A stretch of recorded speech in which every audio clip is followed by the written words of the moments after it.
Hello everyone, জ্ঞানচক্ষুতে আপনাদের স্বাগত। আশা করি আপনারা ভালো আছেন। আজকে আবারও একটা নতুন ভিডিও নিয়ে আসলাম।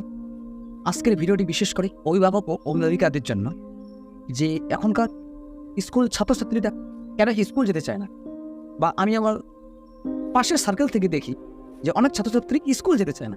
এর পিছনে কারণটি চলুন এই বিষয়ে একটু জানার চেষ্টা করুন। আজকাল ছাত্রছাত্রীরা স্কুল যেতে চায় না, দোষটা কি শুধু তাদের? একটু ভাবুন তো, একটা শিশু যে একসময় নতুন খাতা বা নতুন বইয়ের গন্ধে খুশি হতো, আজ সে স্কুলের নাম শুনলেই মুখ ঘুরিয়ে নিচ্ছে। কিন্তু কেন? আমরা সহজেই বলি এই প্রজন্ম নষ্ট হয়ে গেছে, কিন্তু আসল সত্যটা কি এতটাই সহজ? চলুন পুরো বিষয়টা জানার চেষ্টা করি। প্রথমত কারণ হচ্ছে জীবনের চাপ বইয়ের চেয়েও ভারী।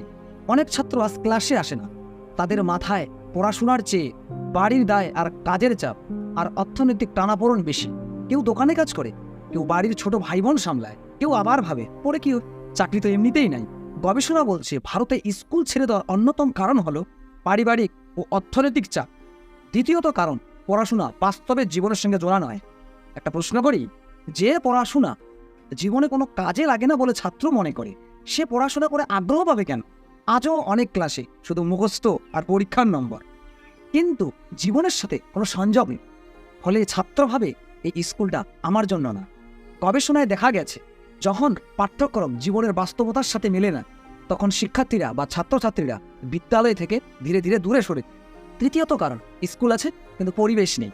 ভাঙা বেঞ্চ, নোংরা টয়লেট, পানীয় জলের অভাব আর শিক্ষক ও ছাত্রদের মধ্যে সম্পর্কের দূরত্ব। চতুর্থ কারণ হচ্ছে সামাজিক বাধা আজও অনেক জায়গায়।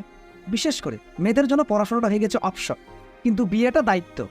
আর্লি ম্যারেজ, নিরাপত্তার ভয় আর সমাজের চাপ, এসব মিলিয়ে অনেক মেধাবী ছাত্রী ক্লাসরুম থেকে হারিয়ে যায়।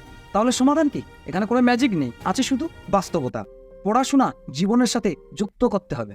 স্কিল, বাস্তব উদাহরণ, আলোচনা, প্রজেক্ট। পড়াশোনা যেন শুধু বই না হয়, জীবনের প্রস্তুতি হয়।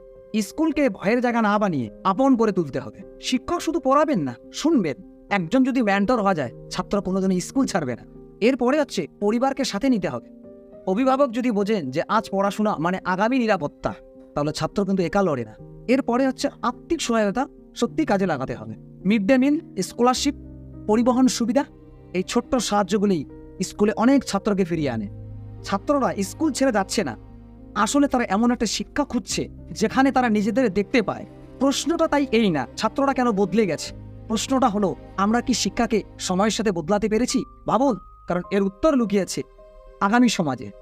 ধন্যবাদ।